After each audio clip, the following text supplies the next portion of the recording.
Tourette's podcast is not a medical advice show. It's a show about experiences. In the course of that, we may talk about medications or therapies or stories from the doctor's office, but don't mistake any of that for medical advice or direction. It's not. Get that only from people or places licensed or certified to give it. Not from a massively fun and action-packed podcast about our life experiences. Such as? Rather than overcome, I think, like I said, it'll wax and wane, but it'll be something I'll live with. So I'm just been learning to manage that best I can. This is Tourette's podcast, made possible with support of the Tourette Association of America and part of the Geeks Rising Network.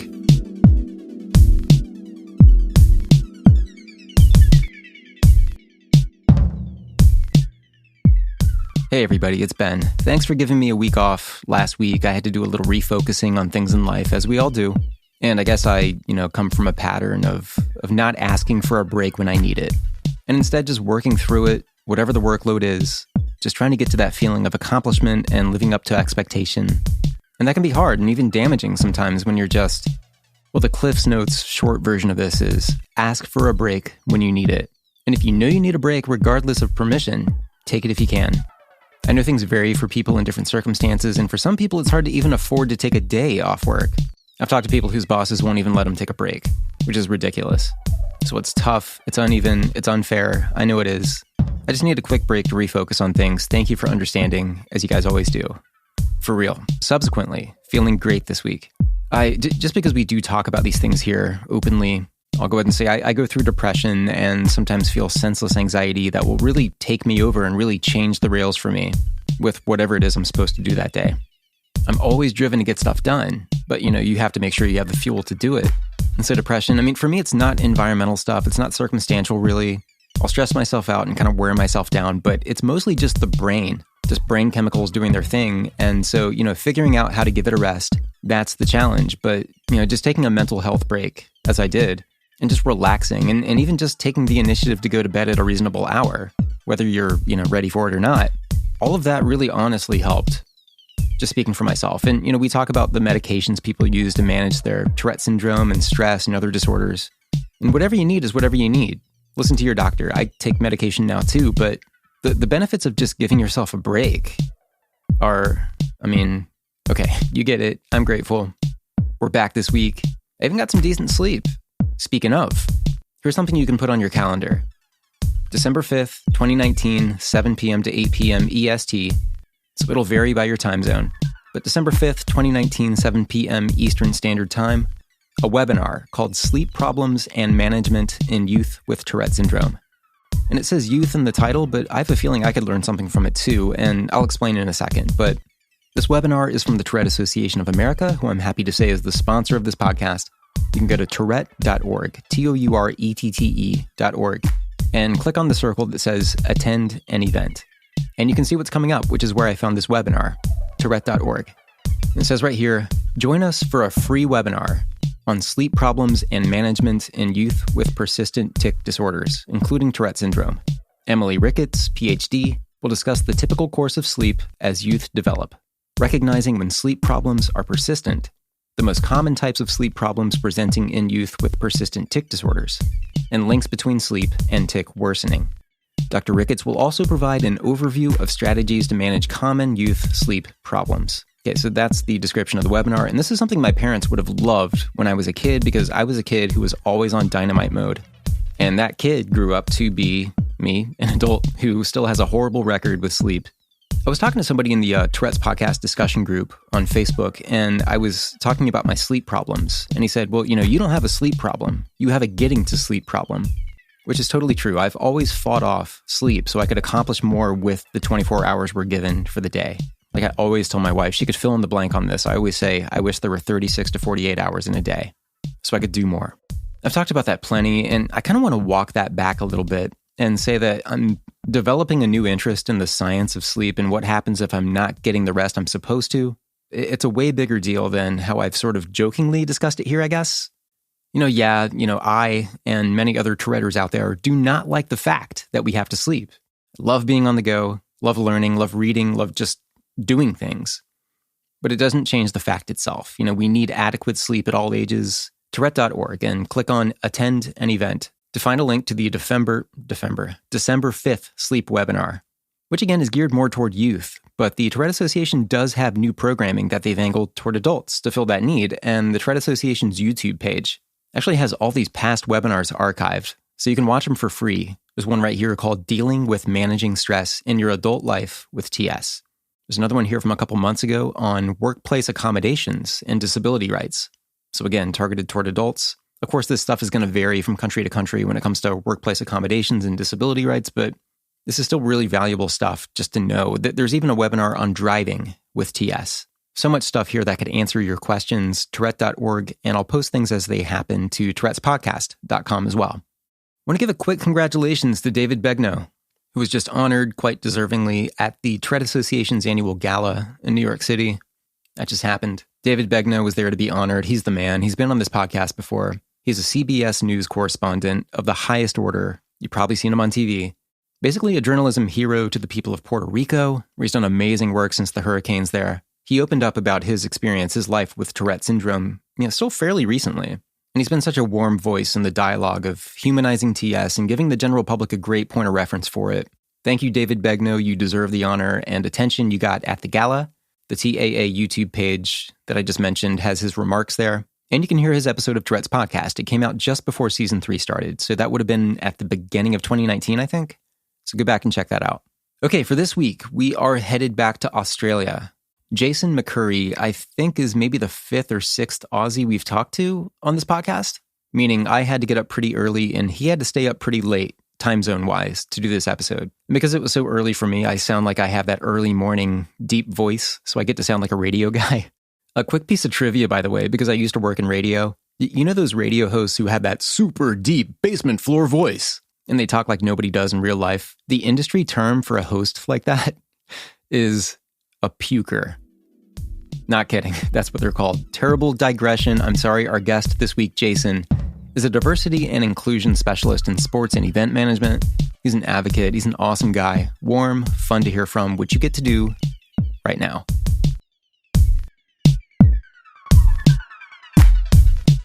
Hi Ben, Jason McCurry here from Melbourne in Australia. I'm 25 years of age and I've been living with Tourette Syndrome since a young age. I guess I first kind of started seeing symptoms around grade 3 or 4. Listened to the show a few times and it's great to be on here. I think it's awesome what you're doing. Oh, thanks so much. I mean, it's really cool that we could connect. Are you native to Melbourne or? Yeah, so I grew up in a small town, very small town, country town, about 3 hours out of Melbourne. It is a small town of about 3,000 people, so very different to Melbourne. And I moved here when I was 18. As soon as I turned 18, I kind of turned 18 in January and headed down to the Big Smoke, as we call it, Melbourne, when I was in February. So, big move for university. And, I've been here ever since. So currently 25, so 7 years here. How did the move play with your TS and your ticking? I mean, that's something that can, it can be a happy move. It can be a nervous thing. It can, was that something that kind of inflamed you? Or yeah, it's probably the turning point really, which made me have a bit of a downhill battle there for a bit. I guess growing up in a small town, very community oriented and family oriented, was quite hard. I think everyone who moves out experiences some sort of anxiety and change and whatnot. But I guess living with Tourette's and it was challenging. It definitely brought out the OCD side. So I didn't really know much about OCD or anxiety around that stage, but definitely brought that on. The living away from home, I actually lived on college, so our kind of it's very different to US college system, but we call it residence, and I lived on university residence here. So I was kind of living with 200 random people that I've never met before, and moving away from home and learning how to cook and the rest of it. It was quite scary, and it was a big experience that there was a lot of stress brought on, natural stress that everyone faces, but it definitely flared up my conditions, and that's what originally made me kind of seek help and kind of start finding out about my conditions a bit more, and where it all began. So you were experiencing tics from a young age, and it was just it wasn't until after you went to college that you that you also that you sought out a diagnosis, or what was it? Because you didn't really know what was going on, or you did know what was going on, and were like, well, this is probably TS, but it's not much of a big deal in my life. And then, like what happened? Why the sort of late period? Yeah, so I guess I first noticed kind of symptoms, or that I guess something was different around grade 3 or 4. The first kind of things I did was sniffing and scrunching my face up. I was around grade 3 or 4, so I guess what would have been then, 10 or so? 10 or 12. And just a few friends commented on it at the time. And I guess as kids, we do things without knowing and that kind of thing. So I might have had things earlier than that, but that's when I first remember. And it wasn't probably till really early or late primary school and early secondary school that my mum took me to go see a psychologist, and that's when I first got kind of confirmation that it was the diagnosis of Tourette's. Back then, I was very ignorant and didn't want anything to do with it. Didn't want to believe it. Didn't want to be different. Didn't want to be different to anyone else. Didn't believe it. That kind of thing. That's understandable. Yeah, that was quite hard for mum, because she was doing the right thing, just trying to help me. And that's, I guess, when I kind of knew, but like I said, quite ignorant, didn't want to believe it, didn't want to be different to anyone else, just wanted to fit in like we'd all do in early high school. And then went through high school, my tics changed a bit, as they do, wax and wane. So I guess go through the different tics. I've had a lot of grunts and words, so I often say words out loud. Fortunately enough, I haven't had a lot of swear words in my life. In terms of tics, I have had a few, but quite mild, coarse language. Sniffing, quite intensive sniffing. Long blinks, which is kind of associated with screwing my face up. The head nods, which is quite frequent, and they've never really gone. Making the rude finger, not at anyone, but just clenching my fist in kind of the rude finger. What else have I had? I guess skipping or jumping on the spot. And then more obsessive praying, which probably more links to the OCD, which I probably, until the last 3 or 4 years, haven't, through researching, didn't realise how closely linked TS and OCD were. And, I dealt with them through high school. And like I said, they wax and wane, and they're not always on. Some are worse. Some weeks are worse than others. But growing up in a small community, I was quite lucky that everyone got around me, and I faced some general bullying, I guess, and comments here in the schoolyard, but nothing too bad. I was quite lucky. Everyone accepted me for who I was, but definitely growing up with tics and not knowing how to embrace it, I guess, worried about public image, all that stuff around 16, 17, 18. It was difficult. But, I was fortunate to have a good support network, and wasn't really till about year 12 or so that I started talking to my mates about it. They just they never asked questions. They just kind of accepted it. Like you'd overhear people saying stuff sometimes, and that was hard. But I guess up until around that age, I tried to avoid it, which you do hear a lot of people with different conditions do. And it wasn't until I kind of grew up a bit more. Yeah, what changed right then that sort of gave you enough confidence to at least start talking about it with your friends? I guess maturity level around that, 18 mark, where you start turning into an adult. When I first started talking to my high school friends, it was only really close friends. Like I'm talking like top five, 6 close mates. And it was interesting because I had so many questions, because they've seen stuff like how neat my school books were in terms of I would white out every little mark I'd cross and stuff like that. And just little curious questions I had, and I still hadn't fully embraced it. To be honest, it hasn't been to the last 3 or 4 years.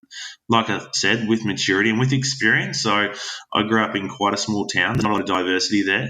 And since moving to Melbourne, very multicultural, very diverse city. And I think just meeting different people from different walks of life has really made me kind of own it a bit. And it's kind of funny because like I live in a fairly small town. I work in a fairly populous area, and maybe between those two, I'm not feeling too much difference in terms of people and acceptance and things like that. But I was just in Los Angeles, and just the amount of variety and the amount of diversity, as you were talking about, You're right. It does kind of create this level of comfort where it's sort of like whatever I do is not going to really be all that out of line from everything else that's happening around me. It's where it just kind of feels like a natural kind of, and at the same time, there are people who, the dense environments, urban environments, sort of congested areas can be frazzling. And at the start, it was the worst in terms of like it escalated a lot. Being away from home, being away from family. I did have a brother down here, which I was very fortunate to have, who's 10 years older than me. So to have that touch of family was awesome. Nice. But yeah, like I said, mental health really come to the forefront. Growing up, I was always a perfectionist, but I never experienced anxiety, or what I knew was anxiety.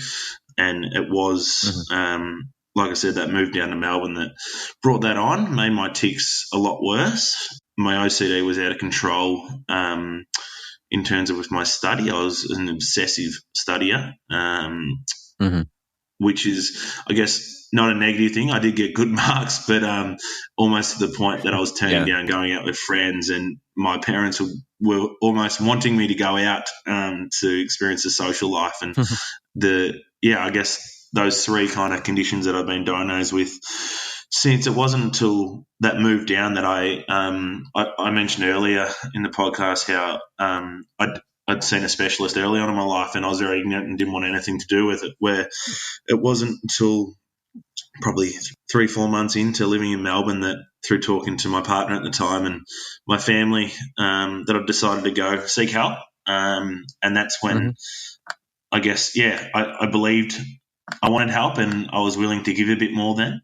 So I originally saw a psychiatrist who's very good in Tourette Syndrome and quite experienced in neurology, and I've been seeing him ever since. And that's when I started to become medicated, and I guess talk through the condition a bit more, and also anxiety and OCD, and get my head around them. And then I started to see a psychologist from there. Again, I was more willing, but I definitely wasn't as open as I am now.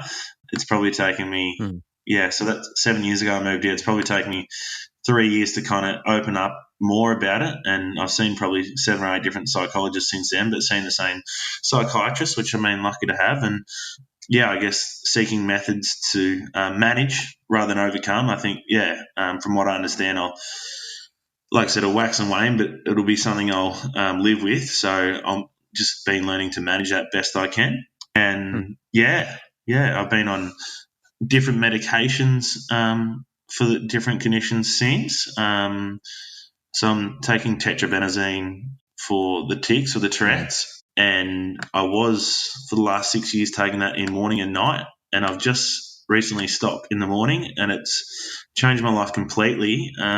It's made me realise how much of a zombie I was, and just how sedated I was after taking that in the morning. So that's been a quite positive change, Yeah, and that's something that we hear a lot with certain kinds of medication, where it's just like it turned me into a zombie. It turned me into, I didn't want to do anything. I didn't feel like myself anymore. I was just kind of drifting, and so just kind of cutting your intake in half.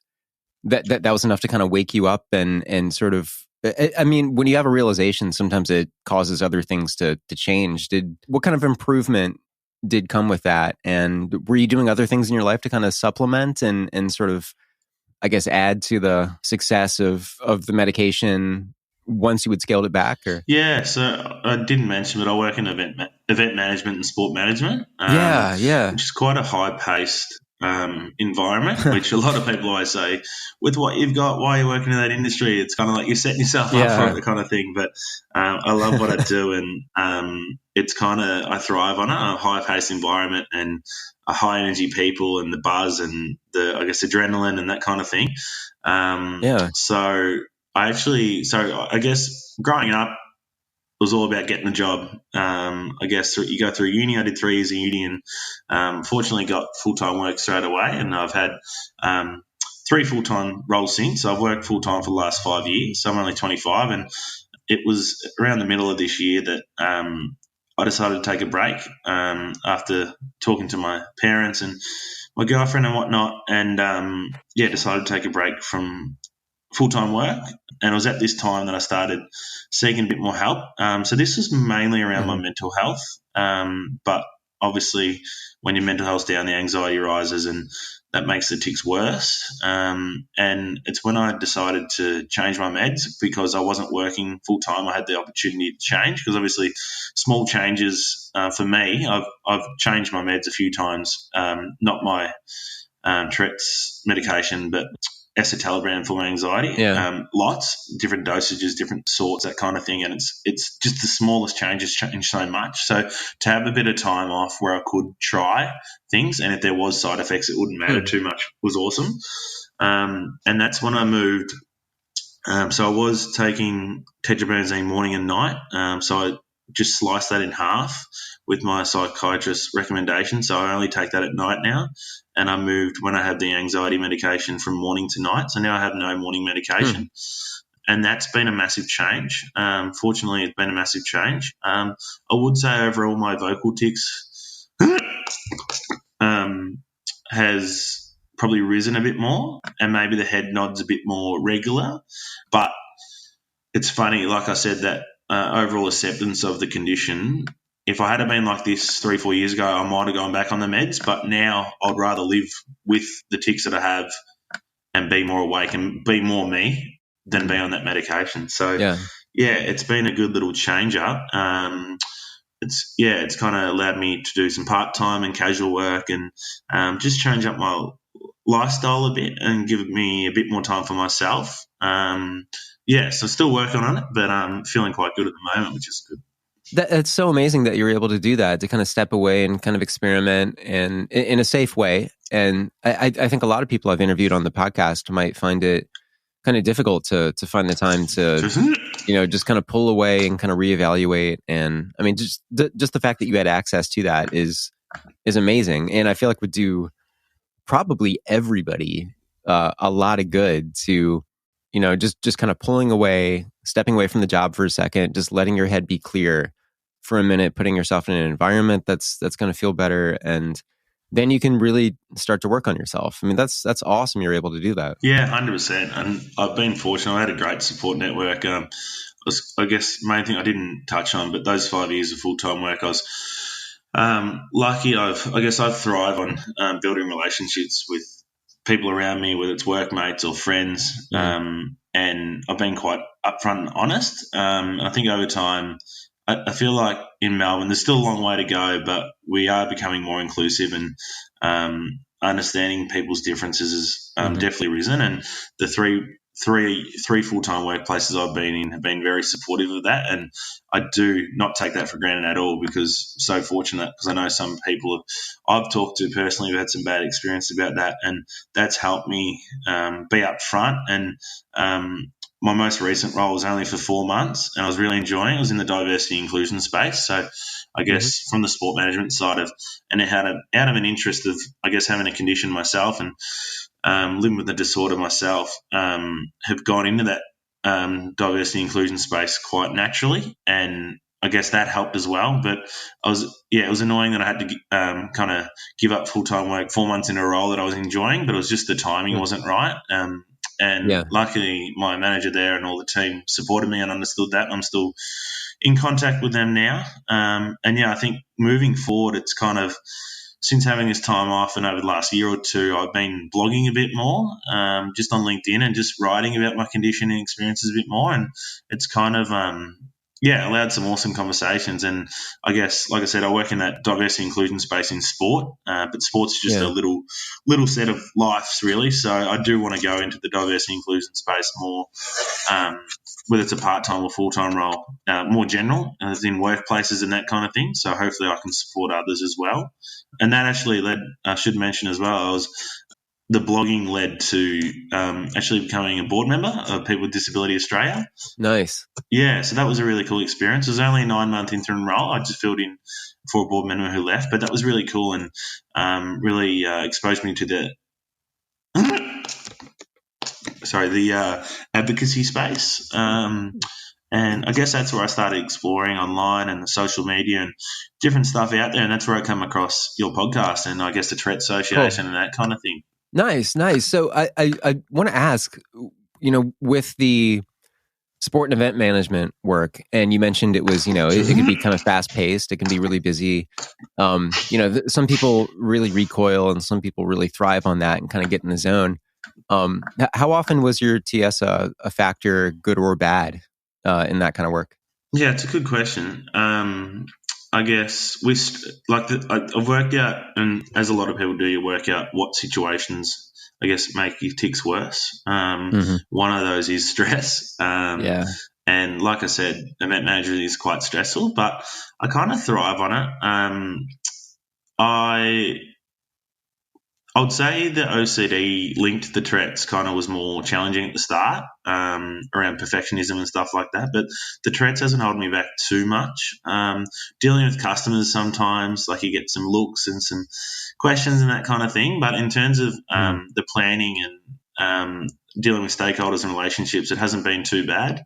It's just managed that stress best I can. I've worked on a few events lately, casually, and had a bit of feedback in terms of people work with me for a day. They'll be on site with me for a day, and they said, "Wow, that adds so much character, or it's quite quirky, or it's quite unique," and more positive feedback, which is quite funny. Nice. But I wouldn't say it's holding me back at all. I definitely feel stress a bit different to others, and I guess a lot of people, I guess, their outlet for stress is different ways. My stress, I generally tick. Vocal texts come out if I'm stressed. So in the lead up, a couple of minutes before the event starts or kick off, I'll be stressed. And it sometimes shows in my vocal tics. And funny story, actually, I wrote a bit of a funny blog about it. But so I used to work at a university in the sports team, and one of my colleagues there, who I'm still good mates with, he was awesome. He was very inclusive and got to understand my tics quite well. And I guess going into latter half of the day, around 3 p.m. or 4 p.m., my tics would start getting worse just because I was tired, I was a bit stressed, that kind of thing. And he would almost call out across the office, "Time to go home," or "I'm feeling it too." So it was quite funny that other people can, I guess, understand what's going on in my head through what I tick. Yeah, that's so cool. Last week on the podcast, we were talking about the movie Motherless Brooklyn, the Ed Norton movie where he's playing somebody with TS, and in his opening remarks, this was a screening where he opened it up. He gave the intro statement and introduced it to an audience of people with Tourette Syndrome, and he was talking about it in a way that we talk about on the podcast pretty frequently, is that he liked the fact that the character with the TS was sort of an advantage in just sort of that sense of empathy and kind of, creating those connections between people. And at least, if you have something like TS and it pulls you back from making judgments about other people because you don't know what they have going on, they don't know what you have going on. And you want to be sensitive to that kind of thing. But that sense of empathy and being able to do that seems really appropriate for somebody who is in, your line of work and having to deal with so many different people. It seems like it could be kind of an advantage in just kind of the human connection piece of it and working at other people's pace, even though it's got to be fast in the line of work that you're in. I mean, have you ever thought about it that way, about that sense of empathy and connection that you have by understanding something about yourself that most people don't? Yeah, definitely. Like I said, since I've started embracing it, I mean, through the board, I was able to talk at a conference, and it was about how your condition doesn't define you. It's part of who you are, but it doesn't define you.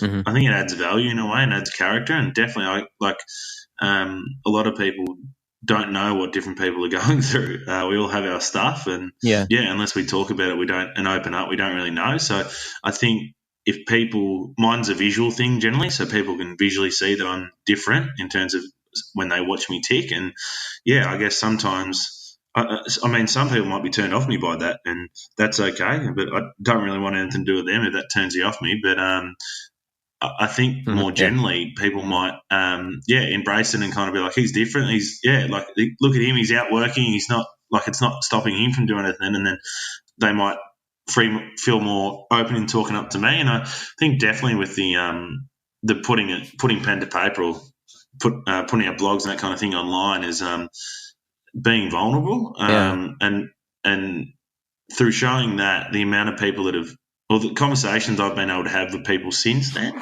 have been really cool in terms of not just all different kind of health conditions, that kind of thing. I feel like because I made myself vulnerable, other people are more likely to open up to me, and that's pretty cool. That's all part of, like I said, I'm all about building relationships and just talking openly. So that's why I kind of jumped at the podcast. Yeah, that's cool. Because I kind of feel like I don't know if it's sort of like a legacy. Okay, I'm going to go ahead and preface by saying I don't fully know what I'm talking about when I'm with what I'm about to say, but that I kind of feel like a lot of the anxiety about Tourette and kind of the way things have been for us and the experience. And, I haven't experienced too much direct, negativity. It's because, I spent a lot of time masking my tics and making sure that people wouldn't have anything to ask about. And, but it just kind of feels like in the air now, diversity and inclusion. And I mean, there are very concerted pushes corporately, to kind of embrace more diversity and inclusion and appreciating different walks of life. And I kind of feel like that sort of vulnerability and honesty and the kind that you're putting into your blog posts is really kind of in and accepted and understood and embraced right now. It's like, young kids can be kind of mean when they're, kind of growing up and they're developing things about their character and, people pick on other people and all that. But I kind of feel like, and maybe I'm just going to use younger people I've talked to as evidence, but it seems like they are so much more laid back with other people's differences to where I kind of feel like there used to be this sort of narrative of like, we're all the same, we all bleed red, we're all the same. And I really kind of like the narrative that we are in fact all different, and the differences are what make us interesting. And that's something that we can all appreciate in one another. And occasionally, our rare differences line up, like two people who have TS who can talk about it and find these, just these bizarre things in common. But it just feels like it's a better day to do that kind of thing and talk openly and honestly and not get slammed and not get shut down. I mean, that's not going to be the case for everybody. People face oppression today in 2019, they will in 2020, they will in 2030, but it just feels better right now to where something like the kind of work that you're doing, I feel like has more, has a greater chance at sticking and really making an impression on people, or it just reaches people who are like, oh, that's cool, I accept you anyway. It just kind of feels like that's more in the air now than before. And I could totally be imagining this. This could just be where I live, but I mean, it just kind of feels like that. Yeah, definitely. I would agree with that from my experience as well. I think definitely it's kind of, I get misconception. People always think I'm sneezing when I do my head tick. And they'll say bless you, and then or they'll offer me a tissue. I'll keep saying bless you, and for the first time I might just shrug it if it's like general public, like thanks, or like thanks, like, or take the tissue or whatever. But then, like, if it happens again, I'll open up and like say, oh no, I've got Tourette's, and then I guess the first thing you see is shock. The people don't know how to respond. But like, I've never really faced any, like you said, like growing up, like people don't know any better. Like you said, with kids, I've never faced any direct bullying or anything like that. It's just been overheard comments and stuff like that, which you do take to heart, but it's part of growing up. Like everyone, we don't know what we're saying, that kind of thing. But I think like there is that still a little bit of a stigma around Tourette's and swearing, and that's all it is. And I guess severe cases, because I guess that's what you see on the news and that kind of thing, where like I would estimate that I tick every 30 seconds, but to the general public eye, I'd maybe only every couple of minutes, that kind of thing. So it's kind of funny, but it's a visual thing. And but I think people, once they know, they're quite open to it.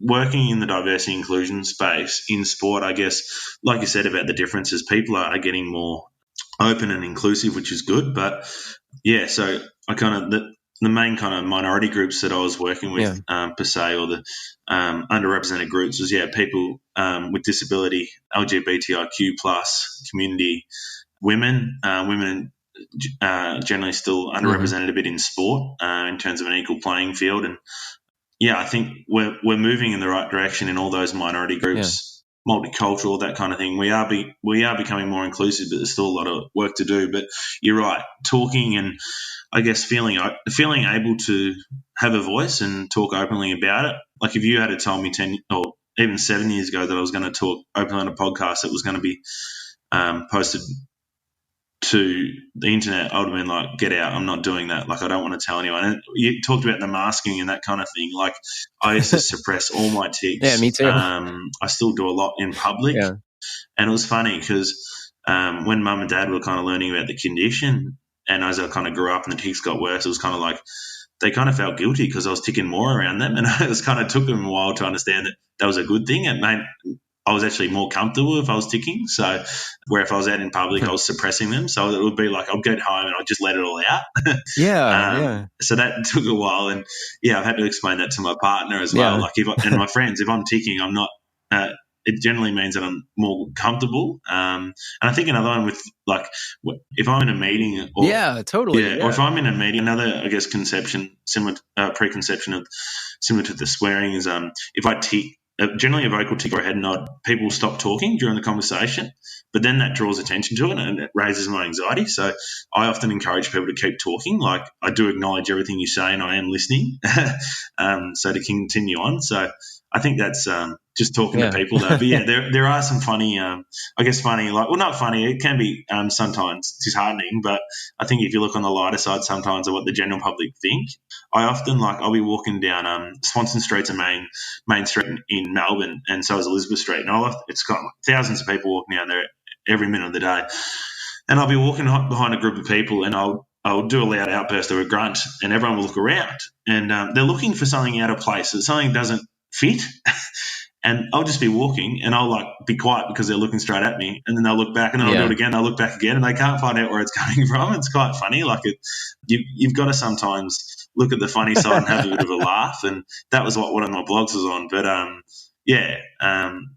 there is definitely a lot to teach and kind of educate people. And I think that's why it's good to have open and genuine conversations like this. Yeah, it's kind of funny because so you were talking about the, if you're ticking, that's something where, you may be enjoying yourself, not enjoying yourself, but you may be, just kind of content and you're relaxed and you're being yourself. And if you're ticking, sometimes that, is a sign of anxiety. Sometimes it's just, you're stimulated. Sometimes it's just, you've got TS and you've got a tick. And just having that room to do it and breathe, and to where that's what I'm hoping, I guess the direction is that it's seen as more of a human and kind of interesting, and just something where the positives of it. But because to me, I think the things that could be perceived as negative are the things that to me should be perceived as positive. The interest level, it's a mysterious thing, and I do like that kind of concept to where if it is something to where people are just more cool about it. And a lot of people are. It's just kind of like, we're dealing with legacy issues to where people really weren't cool with TS and ticking in public. And, they're still not today, with some of the examples we've seen of run-ins with Touretters and, in movie theaters and things like that, and being asked to leave. But it's like the dream is to where the tics don't really matter. They're kind of like, it's kind of a, that's someone with TS. I understand it better now. And the ticking doesn't really bother me. It's just a feature of something they do. And I kind of feel like if we reach that level and the pressure's off, it is easier for everybody to kind of like have a laugh about it occasionally. I mean, obviously in an appropriate way, but, I would never get offended if I ticked at kind of like like an awkward time or something, or if it's like a meeting that I'm in and there's like this suspenseful silence, and then I end up letting out a funny tick or something like that, and people laugh. Like, I would be totally okay with that, with people kind of understanding what it is, and it just kind of like, I don't know, kind of brightens the whole thing. Maybe I don't know what I'm talking about, but it just kind of feels like that would be a nice outcome, like the kind of thing that you're just kind of naturally working toward right now anyway, and sort of this environment to where the diversity and inclusion, this is going to vary person to person. I mean, some people, that their TS is not funny and never will be, but I'm totally cool with it if someone, if we're all kind of in it together, I guess is what I'm saying. Yeah, no, that's it. Like I said, it's everyone's, like, with everyone and their differences, everyone's Tourette's is different as well, as as you see as you hear from listening to the different podcasts and the different threaders on this show. But back to the point about like people getting used to it and that kind of thing. I've found in the workplaces, office environments, not everyone loves office environment. Office environments, especially when you're new to a workplace, for someone with Tourette's is very scary. Yeah. The first couple of outbursts, you're like, shit, like who was looking, who was listening, are people listening to, are people going to complain, are people going to be annoyed? Yeah. I've found like people in the workplace kind of, they get used to your tics that they, like I'm always conscious, even like my first job, I was working there for 3 years. 2.5 years, and I was always still worried at the end of the 2.5 years that I was annoying people in the office and putting them off their job and that kind of thing. But feedback I've had is people actually get used to your tics. That when you're ticking, it's just like a car goes past, or it's just like the fan's on, or like it's just a noise that you get used to. Like it's not abnormal anymore, and that's pretty cool. So obviously, general public, you're seeing different people every day, and they're not going to have that same experience. But I think, like, if you see someone on the train, and the next morning sees the same person on the train, they'd be like, okay, that person's got Tourette's. Like, that's his thing. Like, that's all good. Yeah. So the more we can get towards that, the better. But, the same with who you feel comfortable and who you spend the most time with. Yeah, it's like, if the questions are answered, there aren't questions. And, if they're just, I guess, is that public level of understanding about what TS is from, a more educated way. It's just, that people have the perception that they have. And if that's evolved a little bit, then I kind of feel like just having that knowledge takes away the even novelty. Yeah, I think like with anything, and I don't know about like different people you've talked to, but like social media generally flares up my tics as well. I don't know why. Haven't really put my finger on it yet, but if I'm like scrolling through my feed or see something, or I know social media is often linked to anxiety, and I think it flares up my Tourette's as well. So just switching off in that time to settle, and the breathing and the mindfulness and whatnot, I think it's more and more important whether you've got a condition or not, to just have that breathing room like you were saying. And it's been really nice to have a bit of time off and kind of reassess, and but I definitely understand where you come from. But around the supportive environments, like through owning my own condition, and like I said, it's a part of who I am, but doesn't define me. But owning that has allowed me to have conversations with people with other conditions, disabilities and disorders, and understand them a bit more. And I think that's definitely the space I'd love to go into, because like I know the benefits of what a supportive workplace can do, and what an inclusive workplace, and what a good office feels like, that kind of thing. And if you can help do that, or accompany that for another individual suffering from another condition, like that'll be an awesome role to have. So like through the work we do in sport, we try to make everyone a level playing field. So no matter what your difference, when you get on that field, it's the same for everyone. And sometimes it's specialised programs, sometimes it's putting different practices in place so that everyone can feel equal and whatnot. But it's a cool place to work in sport. And I think at a workplace level as well, it's there's a lot of, like I said, there's a lot of room to go, and there's a lot of different areas that there's discrimination in and whatnot. But like you said earlier, like we are moving in the right direction. Yeah. Have you met personally anybody else with TS? Any athletes or anybody you work with, or just, have you had the occasion to talk with anybody in person who has TS? Look, I've talked to a few people in the past. Not any. I don't know anyone well with Tourette syndrome, but I guess I'll listen to a lot and watch a lot. There's a really good series called Employable Me, which was on the SBS. You've seen it? Yeah.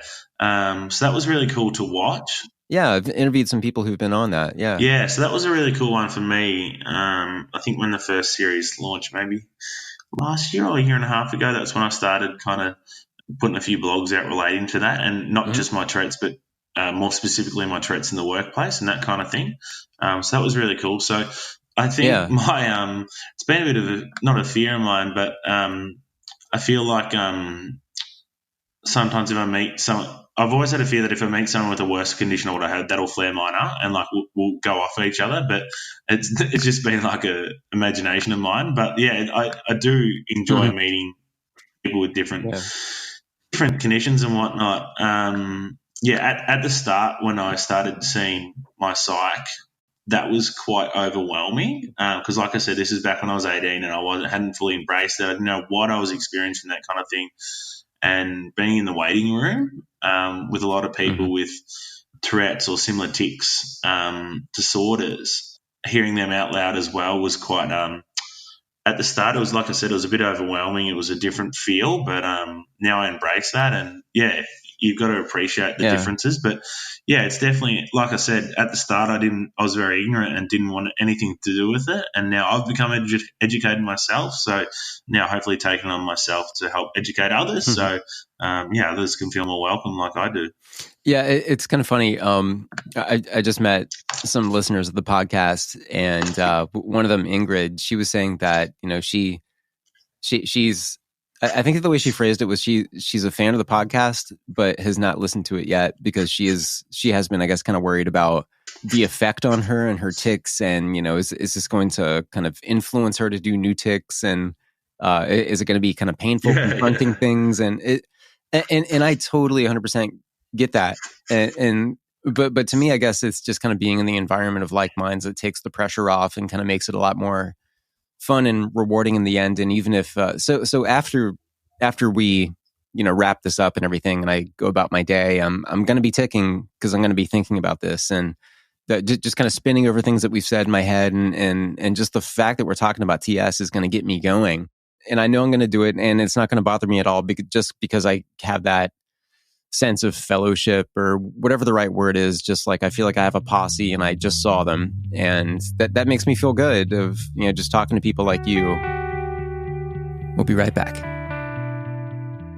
The Tourette Association of America has been around since 1972, and today is the premier nonprofit in the U.S. working for all people affected by Tourette and tic disorders. One of the ways that happens is through communications and awareness tools, which is one of the reasons why the Tourette Association is the primary sponsor of this podcast. They help me out a lot, and you can find tons of information on their website, tourette.org, TOURETTE.org. And I want to thank them for their support of Tourette's podcast.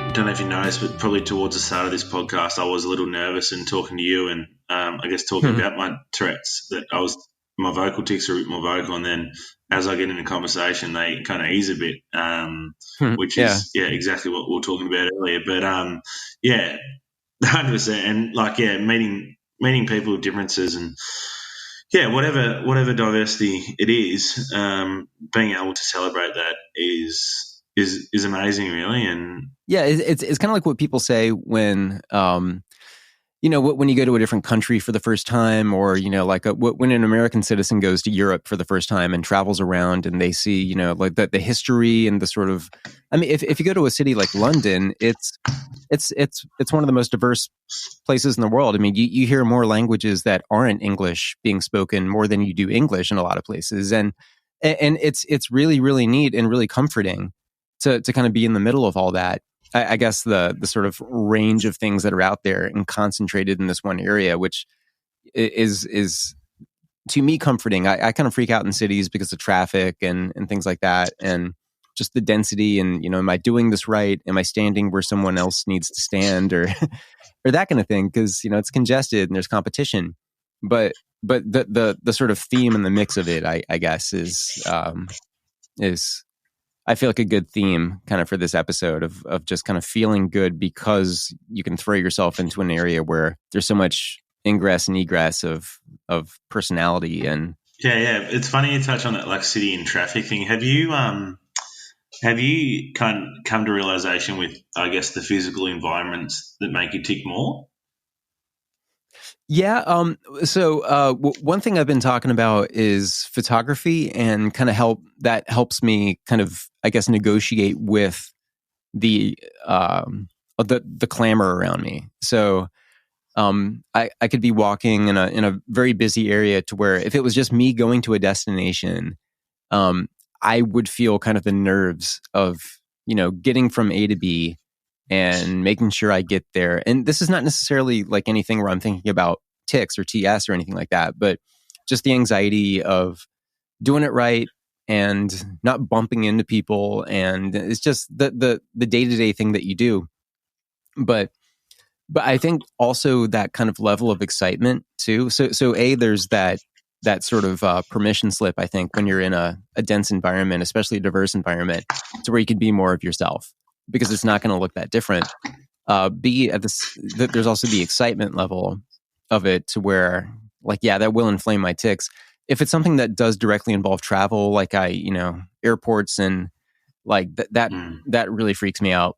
And my breathing changes, my breathing tics come out. I have to reach for my inhaler sometimes because that inflames my asthma. And, but at the same time, being in a totally opposite environment to where it's silent and there's nothing, and, it's like a library or the office or something like that. I feel way more, I guess, conscious of my tics and my TS, and not necessarily in a good way. It's just, I feel more in tune with my anxiety. Or my anxiety is much more present in me, and that will kind of influence me in the mood that I have. And so, I don't know if this means I'm just talking about a balance that I'm seeking and just kind of like a place where there are people and there's a comfort level, but, you're also not, the clamor is gone. And so the anxiety is gone. And so it's just kind of like something about the urban environment. And I know some people have to go to doctor's appointments. They may live in a rural area, but they have to go to the city, they may live in a town with 3,000 people, but have to go to a city where 1 million people live because that's where the medical access is. And that ends up being kind of a hardship because of the nerves of going into a dense environment. And that may, that may have a negative impact on you, but it's the only place where you can go to get your medicine. And I guess the consciousness, and the reason we've been talking about this, and I've been kind of spinning the same thing so much on this conversation, is that I feel like there really is something to it about just letting the sort of chaos of a more populous environment be your permission slip to realize, like, this is something where I can kind of let loose a little bit more. If someone notices me, then they may notice me and just walk away and no big deal ever again, but I'm trying to see it a little bit more that way, to where it's less conspicuous because there's more stuff going on around me. And there's something kind of comforting in that. Yeah, no, it's funny you mentioned the travel and around people, because the reason I ask, because I've kind of like nailed it down to travel in terms of public transport gets me going really in the morning. And also that's a big one. Yeah. Yeah. Packing my bag. So not when I'm going to go somewhere, when I haven't left yet, I haven't left the house, but I'm packing my bag. Yeah. Really raises the level of tics. Me too. Yeah. I hadn't even thought about that. And it's funny that travel theme. Yeah. And then also busy shopping centres and grocery stores and change rooms. So generally when there's heaps of people around. So it's the theme around people and travel kind of two main themes there that kind of make my tics worse. Yeah. So I just thought I'd ask, because it's kind of two main ones it happens. And even if I think about it in advance, like, all right, you're going to pack your bag. Doesn't matter if you forget anything. Like, try and prep myself up. I'm still going to have that experience. Yeah. Packing your bags, that's so funny, because that is so true. And I guess I've never directly thought about it, but every single time I've had a trip coming up, and I definitely have a lot of OC type behaviors, and I think my level of obsession with getting my packing right, not necessarily neat and orderly, but making sure I have what I have if it's a job that I'm doing. So if I have to travel somewhere to do a photo shoot or videography or an audio project or anything like that, having all these little pieces and having my checklist of things that I need.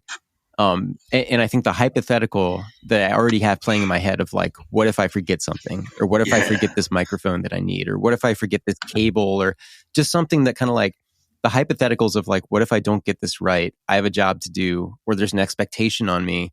That's why I'm packing. What if something goes wrong? What if I'm late? What if I feel like I have to have my wife on here to talk about this, but I was definitely experiencing a panic attack that started when I was packing my bag. And that, I hadn't even really thought about that. Yeah, no, it's definitely been a big one for me, and like I said, it's around that OCD linkage, and it's OCD. It's I didn't realize I knew I had it for so long, but I didn't know how that it was like I guess co-linkage with Tourette's. Like I didn't realize how close the two of them were and how much they feeded off each other. I was just doing some research, like just online recently, and realizing that a lot of people that live with Tourette syndrome do have OCD, whether it's a mild or severe case.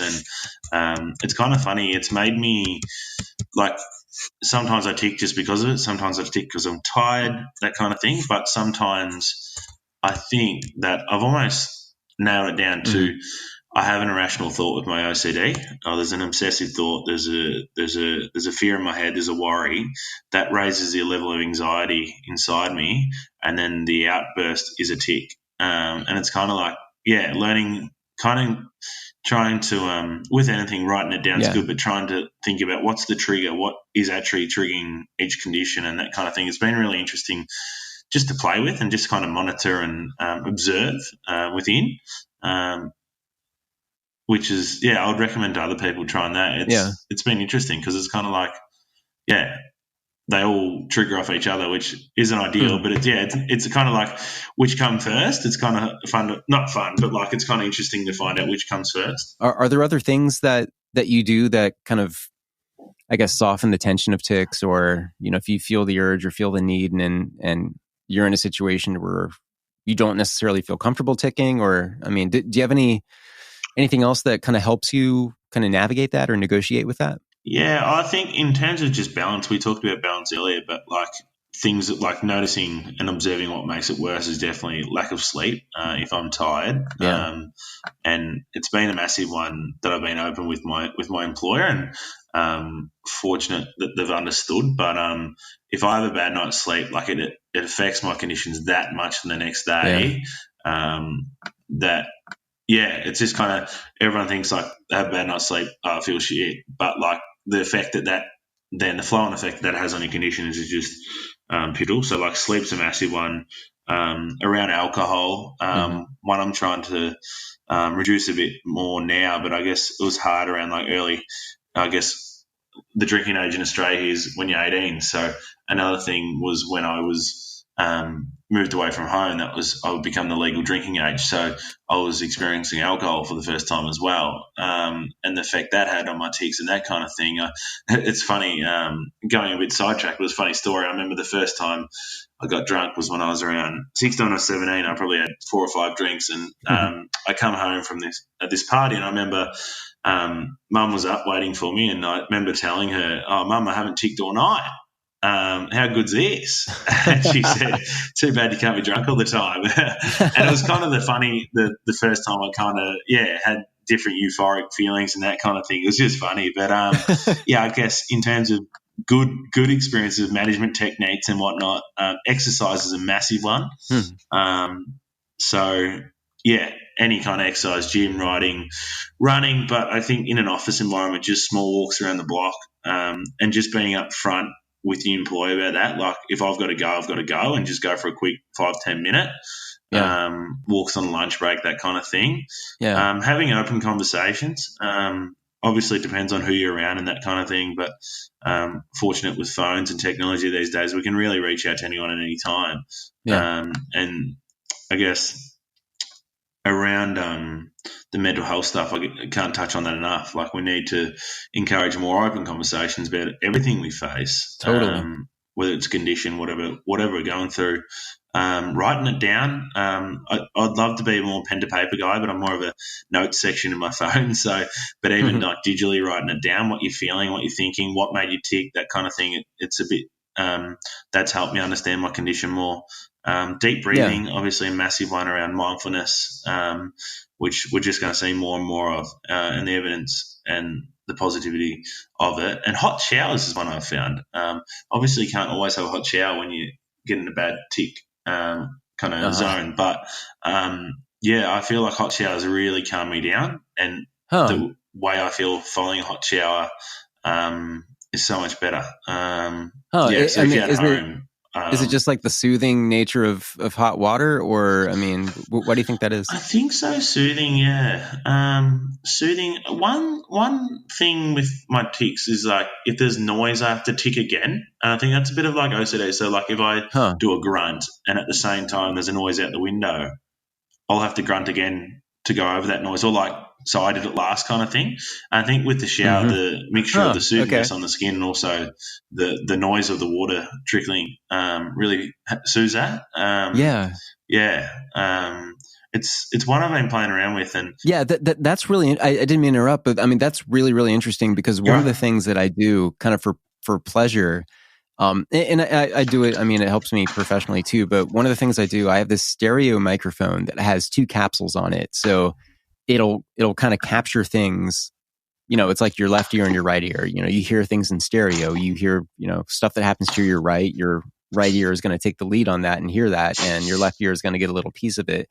And that's really, I guess, kind of like living in sound and exploring sound is something that really helps my tics. I'd say the point is that it doesn't help my tics, but it helps with my anxiety and helps with other things that I think will lead to a reduction and just me feeling tense or whatever. And I'll be ticking less as a result. But I'll hold the microphone out to different kinds of sounds, and water is one that really works well.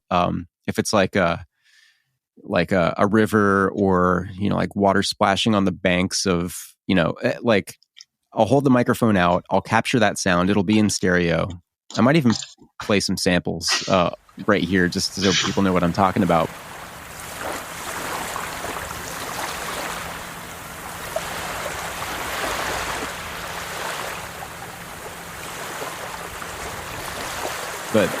But something about that, and just like the different frequencies you have, kind of like the lower end kind of padding kind of sounds with water hitting you, and then there's the high kind of sizzle kind of, and there's just something in that, and exploring that, especially if I'm hearing it in stereo and it's happening around me to where it's immersive.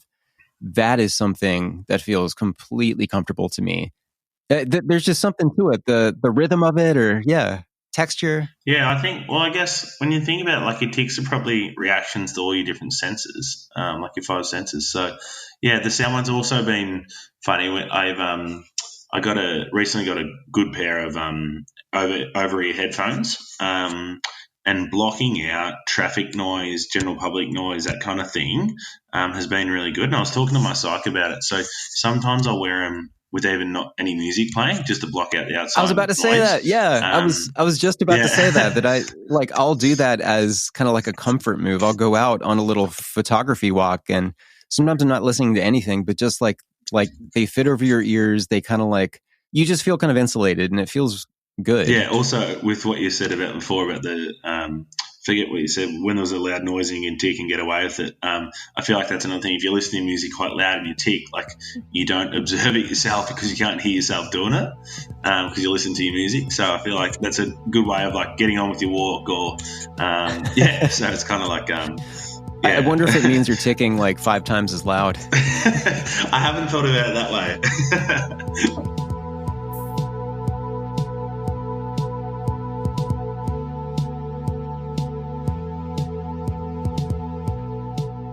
Thanks for listening. I know a lot of you in the US are traveling, and I hope this caught you at the right time. Thanks to Jason for reaching out from Australia to be a part of the podcast. I love this episode.